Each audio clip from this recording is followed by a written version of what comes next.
Brahman protect us. May Brahman sustain us. May Brahman illumine our thinking process. May we not find fault with each other, with the world, and with the teachings. And may what we study be a source of inspiration to us eternally. Om peace, peace, peace. May peace be unto us, may peace be unto all. Om Hari Om. We are back live streaming and here live at the SRV ashram in Honoka'a, Hawaii. And we have given and delivered the teaching of the Mahamudra today. Last week it was the Bardo states, all in conjunction with living a conscious life, dying consciously, and being reborn in consciousness free of ignorance, root ignorance, mula vidya, which is, according to Vedavyas, the father of Vedanta, and others, the first of 5 hells one falls into. First, forget your true self, then the ego flourishes in ignorance, and then that's the second hell, and then attachment and aversion kick in, and then finally you cling to life, or you fear death, and that's the 5th and lowest of all hells. So interesting to describe hell as not a location somewhere in space and time, like somewhere under the earth or some realm, physically speaking, but actually back in the mind are all the hells, right? And doesn't that also go well with the view of the Mahamudra, is that all manifestation comes from your mind. So you'll find heavens and earths and hells all there in the mind. It's fertile with the power of projection. But then we must say and remark in conjunction with that teaching that the worlds of the illumined souls are full of light and full of compassion and full of the willingness to help remove that delusion and return a person to the source of enlightenment. And that sounds much more like the view of Mahamudra, the way that the Buddhists want to present it. So we went through that in the first half, and in this second half, which will be slightly shorter, we wanted to return after we looked at the 12 links, or nidanas, in Buddhism, over 3 lifetimes, what brings a person back in ignorance. Then we want to see how this very great example in Vedic lore, King Janaka found his way to enlightenment and became famous throughout the 3 worlds as the person who has both enlightenment and everything the world has to offer. Drank his milk from a brimming cup, as Sri Ramakrishna said about him in this day and time. So let's look at his you might say, learning of the Mahamudra in his own way. Had to start off with these melodies of mourning, sort of like the discourse of divine discontent that Sri Ram went through after he went out on pilgrimage. Like Buddha went outside the castle, so did Ram go outside the king's castle and see suffering, and then came back in a very sobered state of mind and was very indrawn. King Janaka also had that idea, looked at the world and said, "It's afflicted with pain, deluded by the world of Maya." That's one of the melodies of mourning. Brooding on the short span of life in the illusion of time. So people are trying to seek longevity, which is, they want to have a long life filled with everything. As Sri Ramakrishna said once, a man got a boon from God, one boon, and he said, "All right, well, this is what I want, O Lord.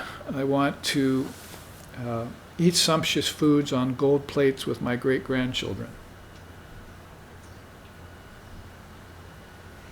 You see the cleverness? You got 3 things in one sentence. Gold plates means he'll be wealthy. Sumptuous foods means he'll be well taken care of, and his grandchildren mean he's going to live a long life. So he got 3 things in one boon. So that's the clever worldly man Sri Ramakrishna is talking about there, trying to increase his life span. But Holy Mother was of a different predilection and preference. She said, why go on rotting away in the body for so long? She would say things like that. See, what is this body in the end but just a few pounds of ashes? What's this big deal you're making about it? Well, you could see that that could be taken as a pessimistic teaching, but actually if you look at it in terms of the Bardo states and the Mahamudra, then you see how many conscious lives you can live. Then if Shankara passed away at 32 years of age, and Swami Vivekananda passed away at 39 years of age, and Sri Ramakrishna at 50 years of age, they did so much and lived such a thoroughly pure and full life in the Dharma in just a matter of 3 or 4 or 5 decades. So they know, as Krishna says in the Gita, that that which dies is born again, and that which is born dies. So there's no grief about that. You simply let go of your attachment to the body, and you have faith in this safe returns. It has to be dharmic returns that you're looking for. If you're clinging to life, as I just said, according to the father of yoga, that's the 5th and lowest hell, clinging to life. Abhinavesha, they call it in Sanskrit. Or sometimes you could say fear of death. So that's coming up here in this morning, Melodies of Morning. Brooding on the short span of life and the illusion of time might as well just be death. Thinking about my death is coming. Despondent due to the desires of the gross mind and ignorant. So the time you have left, you're spending in depression. You're brooding on how short your life might be, but instead of enjoying those brief years that are given to you in the fullness of the Dharma, you're instead spending time in depression. What we call brooding, teaching of brooding here in SRV Loka, in the Bardo state we're in here right now of 20 years of SRV life, is that brooding is the biggest waste of time possible. You end up looking back and saying, oh, I really didn't need to brood on that at all. It never happened. Mm-hmm. So one takes a lesson from that and begins to live more in the moment, in the eternal moment, is the teaching. Another melody here in this despondent way is, kingdom and rulership seem empty, dull, and evanescent. So who but a king could say that? If he has a kingdom and he has wealth and pleasures. Same thing happened to King Bali and other great kings in the Itihasa stories of India. That means the spiritual lore that you get from the secondary scriptures. Then, if these kings have said that I've been a king and I've had everything that a king could want, but still it left me empty and unfulfilled, then you know that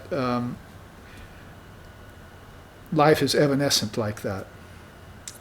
Rulers and their vast wealth have only disappeared over time,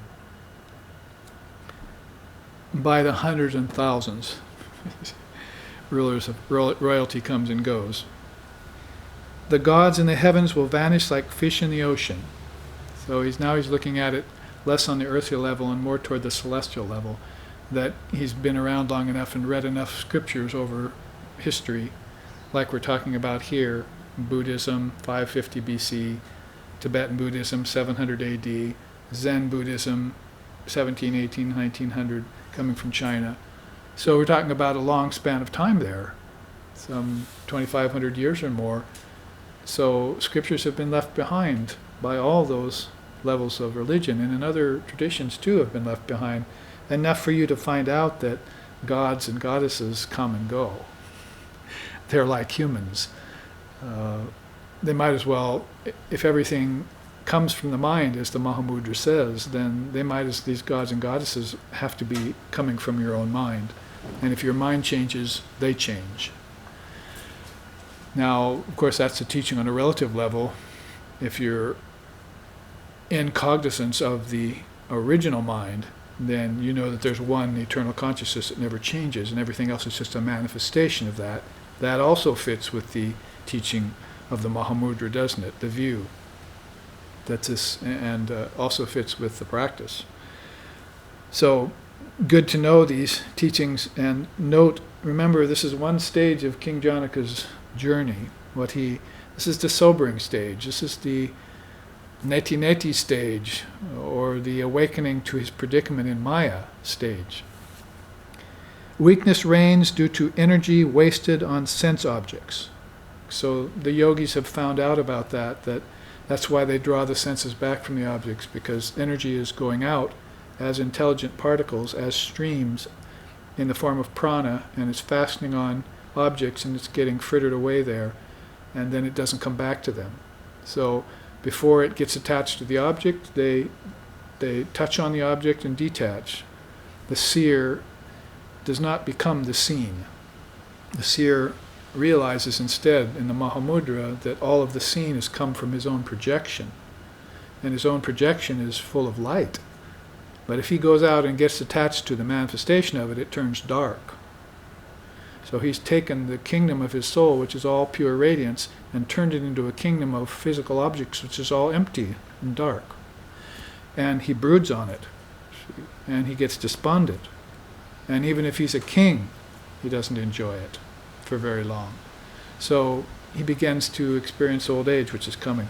Death recurs, and the timeless Brahman is never quite realized. So that's where you get these songs that I was promising you to sing about. Balastavat krida sakta starunastavat sarunasakta vridastavat chinta sakta hare brahmani kopina sakta bhaja govindam bhaja govindam mudamate samprapte sanihite kare nahi nahi rakshati dukrim karane. When I was a baby, I was attached to my mother's breast. When I was a young boy, I was attached to sport. When I was a young man, I was attached to a young woman. When I was an old man, I was attached to anxiety. Because death was about to make its appearance, you see. And also, Kante kanta kaste putra samsaro yamativa vichitra kashyatvam kahakuta yastas statvam chintaya tadya brata Bhaja Govinda. Oh, who is your wife? Who is your child? Exceedingly wonderful is this empirical process called Maya. It's enchanting. Who are you and whence have you come from? Oh man, think about that here in this lifetime.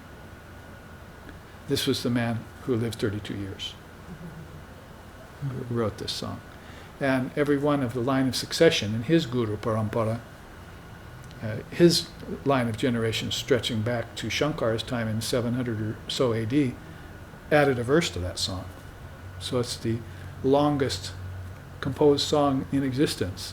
It's been contributed by different acharyas, they're called in Shaivism. From Shankara on through all the succession of the Shankara order, they each added a verse. A very long song now. What's that? 1,300 years? I mean, basically, Tibetan Buddhism was just getting its start when Shankara was living. So an interesting juxtaposition there. And Shankara's guru was Gaudapada, the great non-dualist, who did the commentary on the Mandukya Upanishad about Om. So that was now also prior, just there. It was a very rich period going on in that particular 500 to 600 year period of time. So that, in terms of death and brooding and so forth, you see, he says, alas, to the Supreme Brahman I was never attached. I was attached to my mother's breast, I was attached to sport, I was attached to a young woman, I was attached to anxiety and death, but I was never attached to the Supreme Brahman.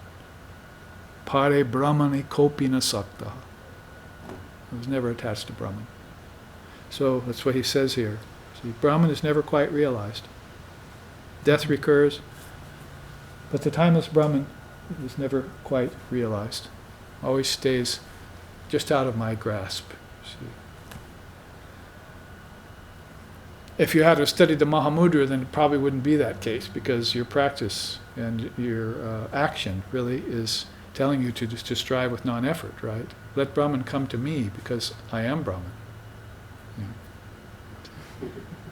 Yeah. let's plant a few little enticing things in there, you see, to attract Brahman out from hiding. And when he comes forward, he won't be coming back from the world, he'll be coming from inside of me. See? Like when I went to pluck the fruit off the branches of spiritual effort, I found the whole tree inside myself. Mm-hmm. That's the saying in the Sufis.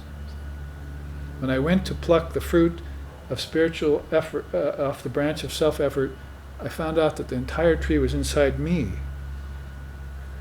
Not just the branch and the fruit, the tree of realization was inside of me. That's Mahamudra stuff, isn't it? Mm-hmm. Another melody of morning is, the deluded mind thrives as the basic root of the tree of samsara. So, we're not talking Mahamudra there, are we? That's radiant mind. The radiant illuminating void, they call it in the Mahamudra. Now we're talking about this ordinary mind, not even ordinary mind, deluded mind. That's dull, muddha. That's kshipta. Father of Yoga says scattered mind. Like mustard seeds blown out of a package. Is how they describe kshipta mind. Can you ever get them back in again? Especially while the wind's still blowing? So the wind has scattered the mustard seeds out of the package, and mustard seeds are so fine you can't find them in the grasses. You'll never get them all back again. That's the predicament of scattered mind. In fact, dull mind is a step up from that.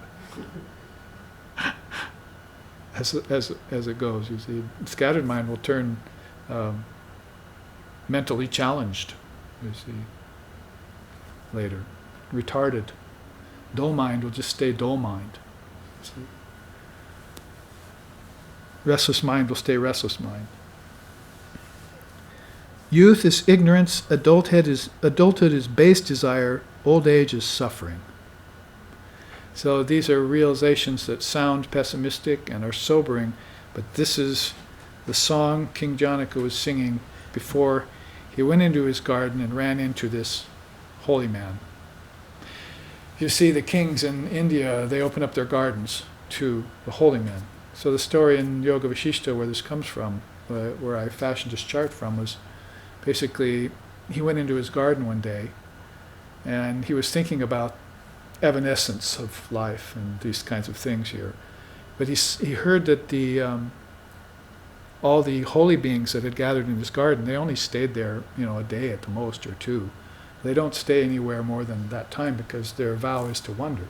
So they just need a place to stay overnight and maybe some fruit to eat off a tree, or maybe he'll send them some cloth or wearing cloth or something free, you see, because he's got all these stores. So he's walking through his beautiful garden and various holy men are in these different nooks. So they're all singing.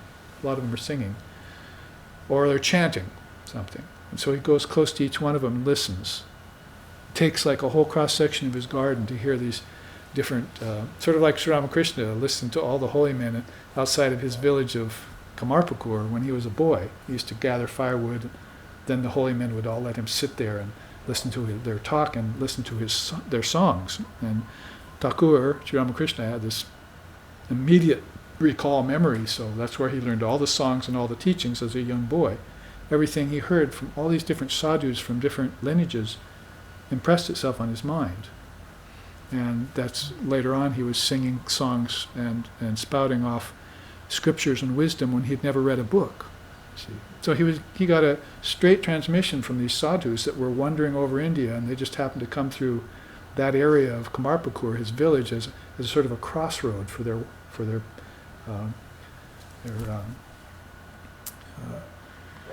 wanderings, see, perambulations, see, around the four cardinal places holy places of India. They go. So just like that, King Janaka was, of course, a different kind of soul than the Paramahamsa, was there in his garden listening to all these songs, and they really impressed him. Improvisational airs on awakening are about that. He got these teachings from these beings and listened to them and began to think about them. So his view begins to change. Talking about Mahamudra, all of a sudden his mind is getting a facelift. Or his face is getting a mind lift, maybe we should say. He says, First I detected the vile thief of my atmic jewel and expelled him. So now, by hearing the songs of the sadhus, they're all singing in bliss, various kinds of bliss or knowledge or meditation, you see, and chanting about the Atman and so forth, the pure mind, the true nature and all of that. And so all of a sudden he detects the jewel, the jewel thief, that is the thief of his atmic jewel, and he expels him. So he's improvising. Now he learned the art of japa and meditation via contact with his guru. So now he finds amongst those souls somebody who could teach him, who recognizes him as a potential or future lineage holder, and he goes to that person and bows at his feet, gets the mantra and practices japa. Classic. See? Dispelling mental unrealities like I and you from the mind is his next improvisational air. He sings. Then never allowing delusions an entrance into the mind again. So he makes sure that he knows the truth. He expels the negativities from his mind, and then he sets up a guard at the gate so they can never get back in again. That's very effective sadhana. All errant thoughts are liberated in the Dharmakaya. So what did he do? He went to a guru and he heard the teachings. And then the teachings themselves set up a protective gate. O mind, fence yourself around with the name of Kali, Kali, Kali, Ramprasad puts it. And then none of these errant thoughts can enter. None of these dangers can penetrate. The fiery fence of Kali, Kali, Kali means mantra. Fence yourself around with the mantra of Kali. No atmic jewel thief can come anymore. See? In fact, your garden will be full of holy men instead of thieves. Then, boring a hole in the pearl of the mind to dispel all darkness. So he's threading his mind, as it were, on this grand mala with other seers and saints, other realized souls. Isn't it beautiful? It's the only time I've ever heard it put that way, that when you do japa on the mala, the beads, that you're actually turning yourself into a bead, and you're boring a hole in your mind, and that mind is going to get placed on this great garland of skulls that Kali wears. Or you're in company with the holy, you see. So it's a very beautiful way, in his own unique way of putting how japa and mantra turned into his mind becoming a bead, and he drilled a hole in it and strung himself in the company of the saints and seers on this great mala of the mother. Isn't that beautiful? So he turned his mind into a japa bead, and mother will just recite through him. Then stringing a mala with the taut thread of sobering experiences. You could say, well, maybe he didn't really have to do that, but these melodies of mourning that he went through now become very effective as helpmates. They give him deeper detachment. He's not going to go back anymore to the world, as he said. No more will these delusions enter the mind again because they have natural stopgaps. Do you want to go back to this kind of life? Then keep saying the mantra. In other words, in Mahamudra style, keep dipping yourself in the teachings again and again and again.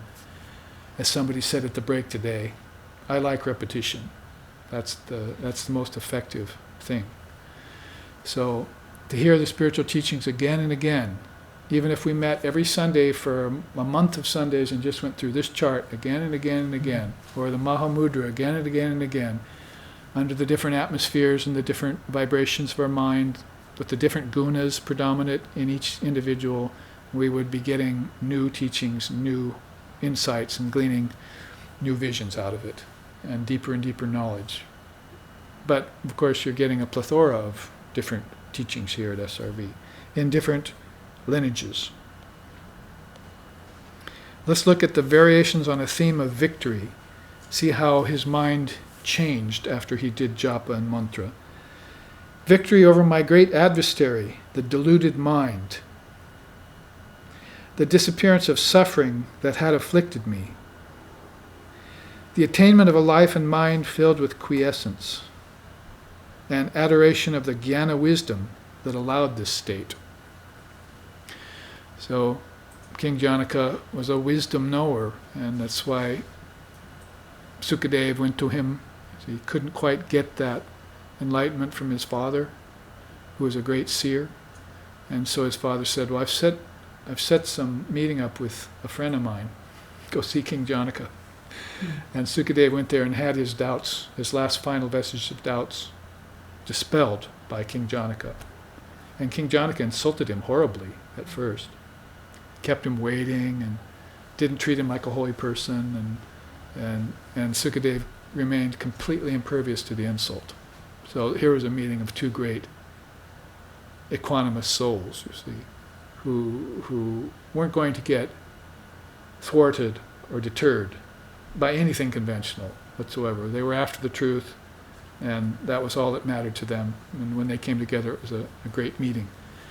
Sukadeva went back to his father and said, how did that go? Oh, that was great. I learned what I wanted, you see. King Janaka's the man. Right? Mm-hmm. He dispelled my final doubts. Just like Lord Vashishta did for Sri Ram earlier. In that same period of time these stories come from. Very, very ancient. Many millennia before Christ. So these variations on a theme of victory are very beautiful. And then come the serenades of samadhi. You see these raginis, they're called. There are actually quite a few of them, but their ragas are Indians' modes in which you play on the sitar, or sarod, or bansuri flute, and so forth. You learn raga. We learn scales usually in the West, but they learn ragas, and they improvise off ragas. And very beautiful.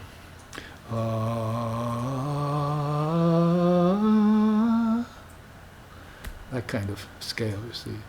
Midnight ragas and afternoon ragas and bright sunshine, early morning sunrise ragas, and all sorts of beautiful musical melodies that depict the time of day and put the mind in a certain mood so that it can retain peace of mind, stay in a peaceful. So these are those raginis that a few of them I selected that are helping King Janaka, as it were, sing these serenades on samadhi. So let's look at those. What object is there in this world for me to accomplish? Sounds rather Mahamudras-like, doesn't it? There's nothing for me to accomplish. It's all mine already. Immediately you take that stand and that perspective, that view, it all of a sudden changes you. And samadhi is inside of you, not something to be sought in a post-mortem emancipation. That view is very important. That non-dual view is why this is called Tibetan Buddhism and Advaita Vedanta. Because teachings like Mahamudra and seekers like King Janaka are Advaitans. What are they? And their stories are wonderful to tell, you see. Marpa made Milarepa build a house 12 times and tear it down. Constructed this beautiful mansion-like house, not good enough, tear it down, start over. Had to tear it down, start over. Did that a number of times to get rid of a karma in Milarepa that wouldn't have gotten rid of in that lifetime otherwise. And Milarepa followed his guru's instruction and escaped that karma. So the lives of these beings are songs of mourning, songs of practice, improvisational practice, variations on samadhi, and the actual attainment of samadhi themselves can be put in that terms. It's not just here we get to sit and see the essence of the teaching. Oh, we get the Mahamudra, or we get the 4 jewels and the 6 treasures, or we get the 8-limbed yoga. Oh, how aren't we lucky, you see. But basically, luck has nothing to do with it. The idea is that these teachings are all in the Dharmakaya. They're in the field of teachings that are the radiant, illuminating mind. And they're both empty and full of light. That is, the only thing you can find in them is light. If you take apart the intelligent particle, as we've talked about before, it'll implode with a great light. It's called insight, realization, and these are happening at a very powerful level, not just an everyday insight. Oh, now I realize that. See, I heard someone on the cell phone the other day talking to someone. I overheard the voice say, oh yeah, now I realize where I've left my purse. I think, what kind of a realization is that? Gee. Why don't you realize the non-dual Brahman? Purses come and go. I never quite realized that Brahman, you see, as he says. So, the intelligent particle exploded is an implosion. The atomic particle exploded is an explosion. And one brings in the possibility of harm and destruction, and the other brings in harmony and compassion and realization. So, this stream of particles is now coming at you from my eyes and from my lips and from my mind, as it came at me from my teacher and at him from Sri Sharda Devi, and to her from Sri Ramakrishna Paramahamsa. That's lineage succession. That's Guru Parampara. And the whole thing has been about immersing yourself in an ocean of teachings. If you want the quickest way out of ignorance, seek wisdom. Nahi gyanena sadrishyam pavitram iha vidyate. Krishna says it in the Gita. The God of love is recommending wisdom. Knowledge is the greatest purifier, Arjuna. Bar none. So immerse yourself in an ocean of teachings. Either Milarepa wants you to do that, or King Janaka wants you to do that. Are they Buddhist and Hindu? Or is that just one ultimate reality, one consciousness? Are the field of Dharma teachings of the Buddha any different than the field of Vedic teachings? It's just what you accent in them, in any particular age, for any particular group of people. So let's look at some of these serenades of samadhi. What object is there in this world for me to accomplish? Where is illusion? To my present scrutiny, all is pure jnana. Now he's sounding very much like Lord Vishishta, because that's his Mahamudra. All is wisdom. Everything is intelligence. That great mind-born son of Lord Brahma. Lord Vishishta was one of the 10 mind-born sons of Lord Brahma. You know, Brahma, Vishnu, Shiva, the Trinity? Well, Lord Brahma thought one day and had 10 mind-born sons born to him, and Vishishta was one of those. Many beautiful stories about conversations between Lord Brahma and his son, Lord Vishishta. You'll find them in the Yoga Vishishta, some of them. So to my present scrutiny, all is pure jnana. He's looking around and he can't find anything but jnanam everywhere. Everything is reflecting intelligence and jnanam. Even as the Upanishad says, the old man tottering along in the staff, pure jnana. The green parrot with red eyes, pure jnana. There's nothing but pure intelligence out there.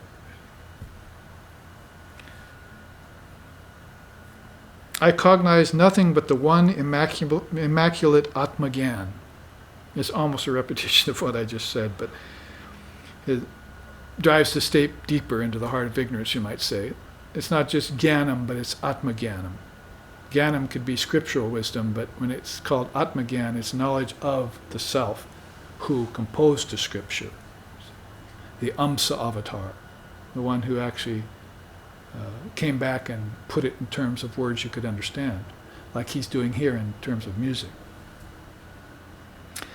I will never long for any object I do not come across naturally.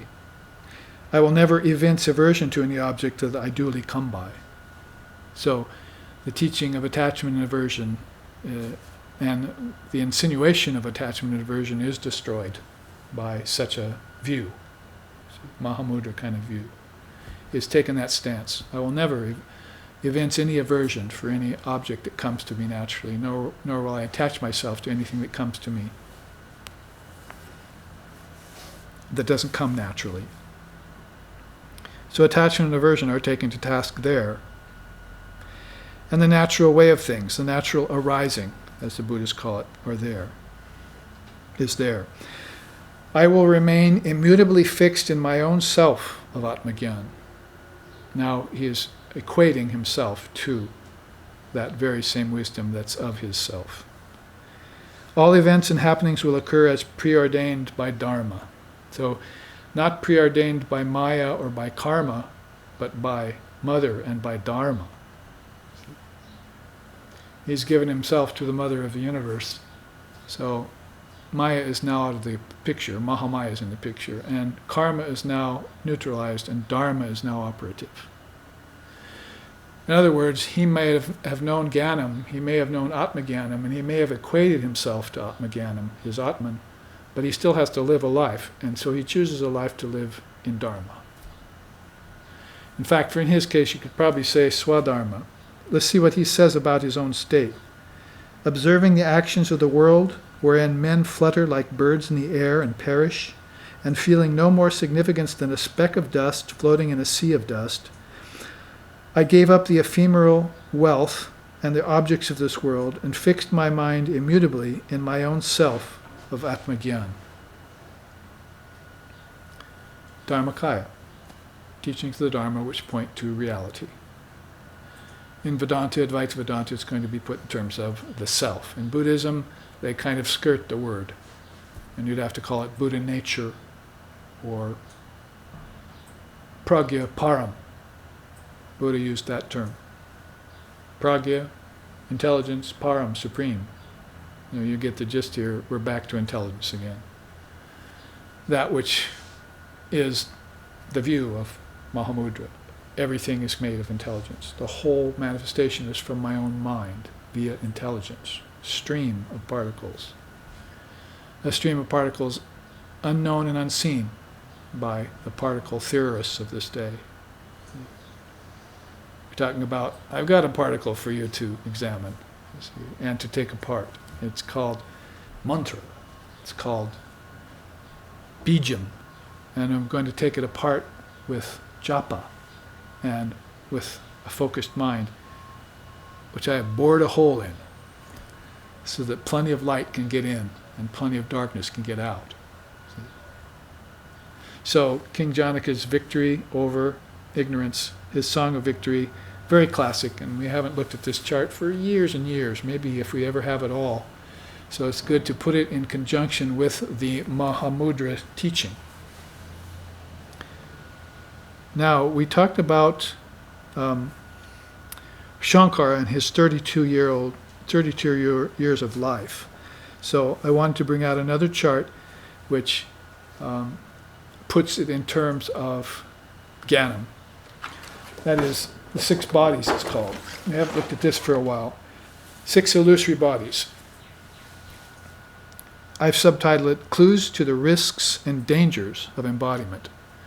So a cautionary teaching until one reaches such a view as Mahamudra proposes, and such a way of practice and action that precious teaching of the Dharma evinces, then one has to look into this path of emptiness and neti-neti, pretty much in the early stages correlative between Buddhism and Vedanta. Vedanta calls it neti-neti, not this, not this. Buddhism calls it shunyata, emptiness. So basically you're taking away overlays. You're seeing through the appearances of things so you can see them as they really are. And when you do that, you see objects and worlds as they really are. That's a part of the realization. You don't just see them as empty and say, I give them up. Oh, I see they're not fulfilling. That was just the beginning of King Janaka's journey, wasn't it? When he was enumerating the various songs of misery, things that he had to go through, even as a king. That was just the beginning of the journey, so that's the early stage. And then eventually he began to improvise, get free, in other words. He was more spontaneous. He was able to hear the teachings of the sages and seers in his garden, in his pleasure garden, and act on them. See, so that's the practice. You went from the view to the practice. And from the practice you go to the action. And we looked at that. So, and along the way, you might say in Vedanta, you go through this neti-neti process. Let's look at Shankara's way of putting it. He says, as long as one does not give up the idea of the self as the body, there is no hope for liberation. Do not take this body for the self, just as you do not take your shadow or your reflection as real, nor the body that you see of yourself in dream or in imagination. None of those you would consider your real body. However, unfortunately, you're considering this physical frame to be your real body. The more lifetimes one lives in Maya and ignorance, the more one believes the world to be real. So you're believing yourself to be the body every time you're born. That's called avidya, and you're in samsara, or Maya, when you do that.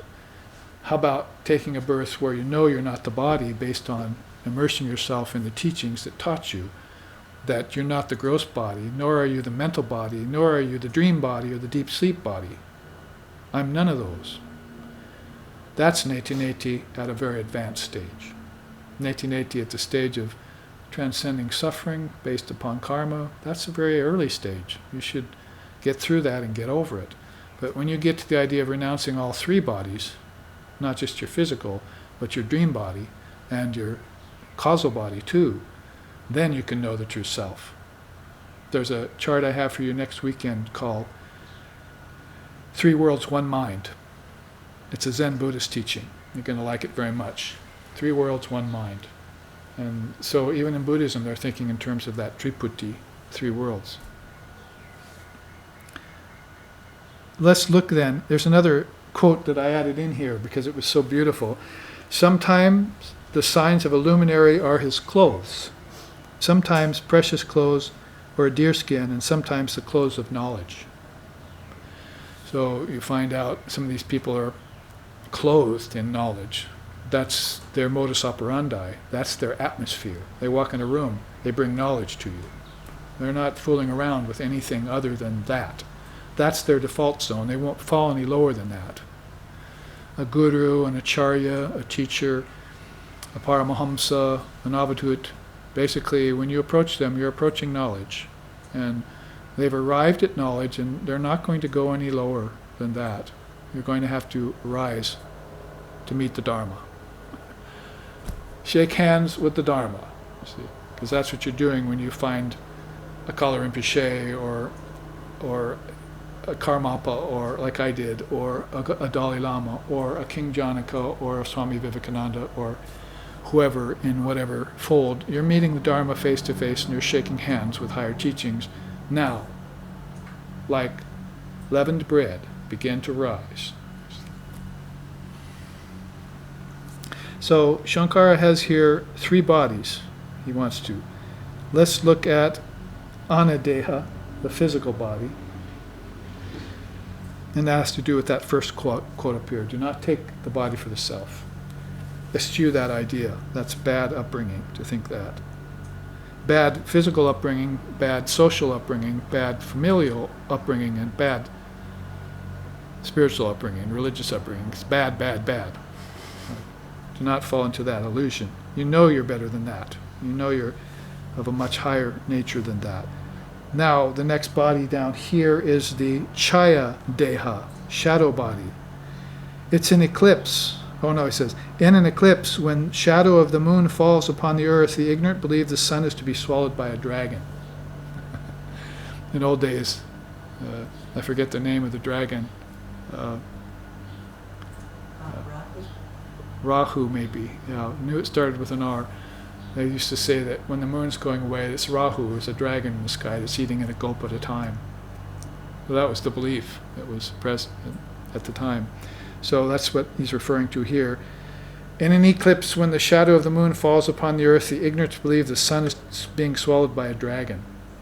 So that's Chaya Deha, your shadow body. Do you believe you're your shadow? Sri Ramakrishna had great teachings about that, actually. He said, when the sun is straight overhead, the man has no shadow. Is that a good koan or what? See, Vedantic koan. But when the sun is either before him or back of him, then his shadow is long. He's talking about the ego. If the sun of knowledge has risen, you have no shadow. See, straight above you, you cast no shadow. That's illumination. But if you haven't got illumination, the sun is far away from you, either back or forward, your ego stretches that far. See?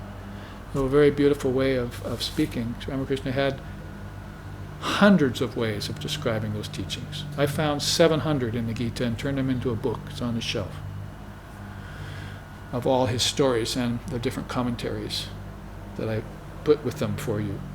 So you could also put it in terms of music. Ya Devi Sarva Bhuteshu Buddhi Rupena Samstita Namastasyai Namastasyai Namastasyai Namo Namaha. Ya Devi Sarva Bhuteshu Chaya Rupena Samstita Namastasyai Namastasyai Namastasyai Namo Namaha.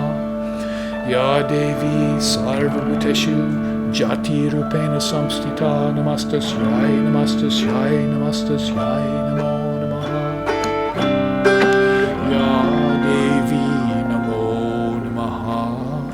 Ya Devi Namo Namaha. Ya Devi Namo Namaha. Ya Devi Namo Namaha. Om.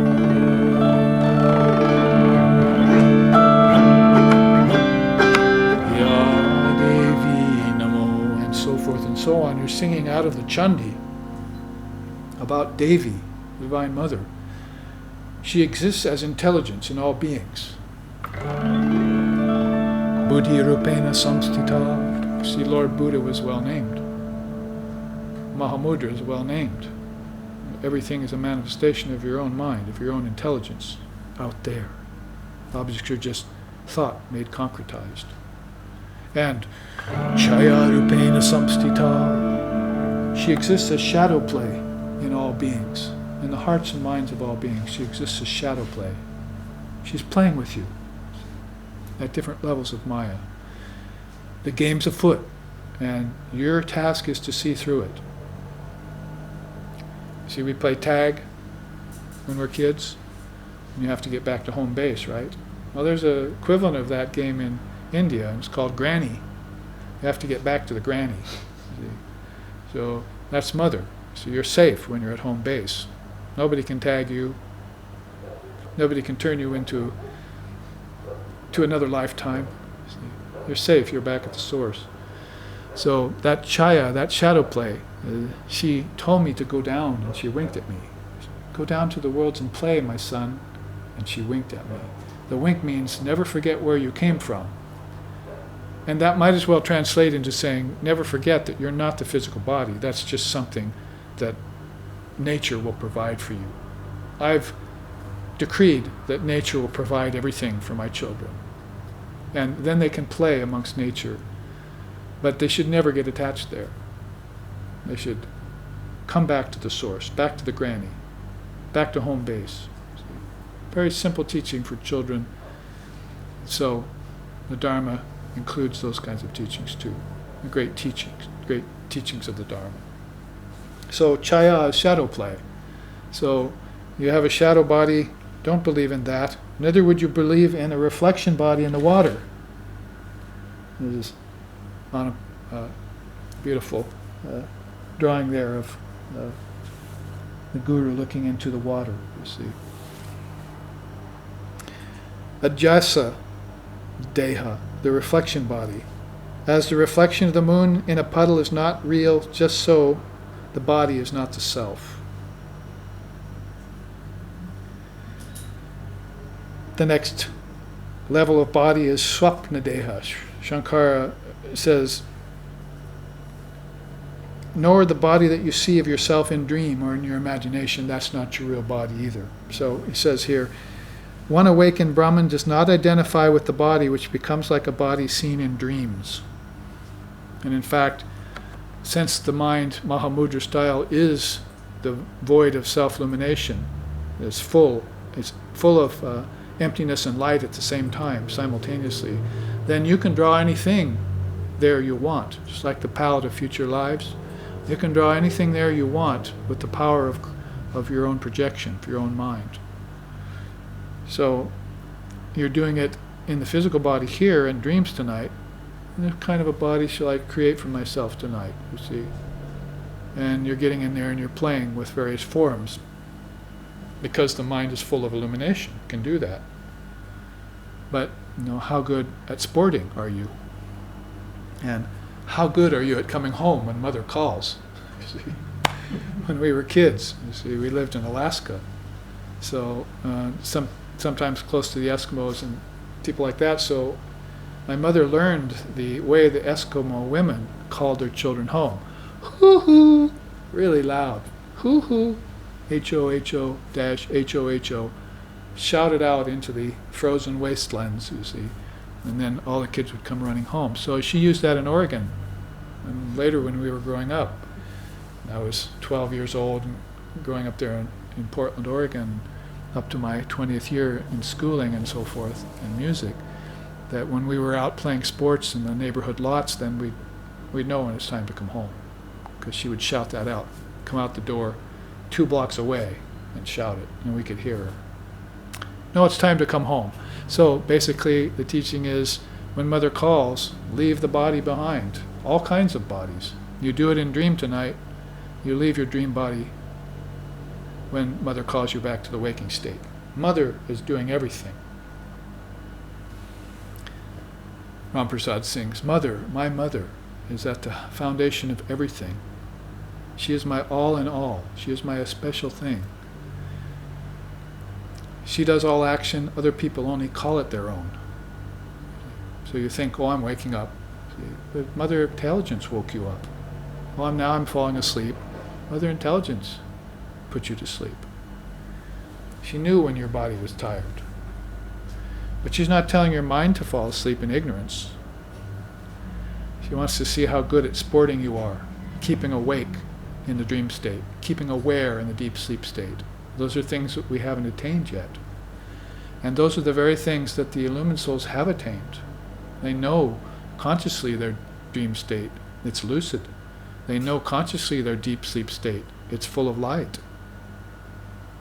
It's part of your mind, dreaming in deep sleep. So you might as well put the Mahamudra teaching of the Tibetan Buddhists right next to the 3 states of consciousness of Gaudapada, waking, dreaming, and deep sleep, and show the correlations. That they're talking about the same thing. We're calling it Mother Intelligence in this case. There's also the ego body, ahamkara deha. These are starting from gross and getting more and more real, you might say. The ahamkara body is, Anandamaya Kosha is very deep in the process. He says, the limiting adjunct called the ego is the shadow of the Atman that lives in the heart. It enjoys and suffers as the case may be. So it's that ego in you that's putting you through the various mournful melodies of your early awakening. See, until you can awaken and get a little bit improvisational with the whole thing. You're singing those mournful melodies, you see. So ego is playing with you in that way. Who do you prefer as a playmate, mother or the ego? I mean, basically, you might as well put it in that way. Shall I surrender myself to mother, or shall I play more with my ego? Let's end the class right now, you see, on that statement, and just walk away thinking about it, because that's very, that's deep, man. See? That's profound. See? When we give up our preoccupation with the ego, then we'll surrender ourselves to the great self. The self must surrender to the great self. That is, tachnayo ra vrinnimehe gatum yogyaya gatum ye nupate. May I surrender the small self into the big self and make a reverent sacrifice. And always revere the Lord and Mother of all sacrifices. That's one of the earliest peace chants in India. May I make a great offering of my small self into the great self. And may I always revere that process. So I have to keep offering day to day, see, this rascally ego, so it stays attenuated just like my karma. The final body here is jnana deha, the knowledge body. Definitely the most real of all bodies. They're all illusory bodies. You'll have to go beyond knowledge after you've gotten rid of ignorance to get to truth. So knowledge body too will disappear. But he says about it, the intellect takes bodies in different realms. Waking, dreaming, and deep sleep belong to it. So you can see how you're getting close to the idea of intelligence. You're getting very, very much towards a very profound and aware level of your own consciousness, leaving the physical body behind and all these illusions along the way, then it's going to be very good for your spiritual growth. And you'll begin to identify more and more with the jnana deha, your knowledge body, until your ignorance is gone. Does it sound like dipping yourself in the Dharmakaya again and again, day to day, reading the scriptures, going to satsang, going to class, listening to the teachings, pursuing your spiritual path, engendering the Dharma in you and in everyone else? When I hear the Dharma, I can't help but share it with everyone. Milarepa sang that song. So sometimes precious clothes like a king Janaka, sometimes a deer skin like a Shankara out in the wilderness, sometimes the clothes of knowledge. Then putting on and off different clothes, different bodies, is a matter of little moment to the realized soul, because every one of his rebirths is going to be conscious. Every one of his lifetimes is going to be conscious, and every one of his deaths, or so-called deaths, is going to be conscious. It's all done in consciousness because of the presence of awakened intelligence, pragyaparam, in him or in her. So this will be the end of my presentation on Tibetan Buddhism and Advaita Vedanta today. So here, let's end with a quick Sanskrit chant.